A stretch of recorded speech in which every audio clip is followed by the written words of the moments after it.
Imagine investing in a company 400 years ago. No apps, no computers, no banks as we know them today. Just ships, spices, and huge risks. But in 1602, something revolutionary happened in Amsterdam. For the first time in history, ordinary people could buy shares in a company called the Dutch East India Company. And that decision created the first stock market in the world. Let me take you back to the early 1600s. At that time, global trade was extremely dangerous. European merchants were obsessed with spices like pepper, nutmeg, and cloves coming from Asia. These spices were incredibly valuable in Europe, sometimes worth more than gold. The Dutch wanted to dominate this trade, but there was a huge problem. Sending ships to Asia was very expensive and very risky. A single voyage could take 2 to 3 years. Ships could sink in storms, pirates could attack, crews could get sick, and investors could lose everything. Before 1602, only a few wealthy merchants could afford to fund these dangerous expeditions. Then the Dutch government had a radical idea. They created the Dutch East India Company, also known as the VOC. Instead of asking one person to fund a voyage, they allowed many people to invest small amounts of money together. In return, investors received something revolutionary: shares. A share meant you owned a small piece of the company.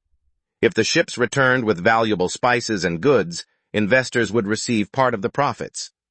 But here's where the real innovation happened. People didn't want to wait years for ships to return before getting their money back. So investors started selling their shares to other people. They began meeting in Amsterdam in a marketplace to buy and sell these ownership pieces. That marketplace became the world's first stock exchange. For the first time in history, companies could raise huge amounts of money from the public. Investors could trade ownership anytime. Wealth could grow through investments instead of just trade.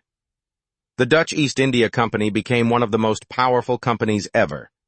At its peak, it had its own army, its own navy, the power to make treaties, and control over trade across Asia. In fact, historians estimate the company's value today would be over $7 trillion, making it possibly the richest company in history. And all of it started with a simple idea: let the public own pieces of a business.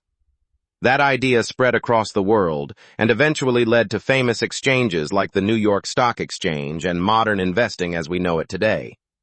So what's the lesson from this story? The stock market wasn't created for gambling or speculation. It was created to share risk and opportunity. Instead of one person risking everything, thousands of people could invest together and build massive businesses. That same system still exists today. Every time you buy a stock, you're doing something investors started doing over 400 years ago in Amsterdam. If you enjoyed this story about the birth of the stock market, you're going to love the rest of finance history. Tap, like if you learned something new. Comment invest if you want more money, history stories, and follow for more videos that explain how money shaped the world.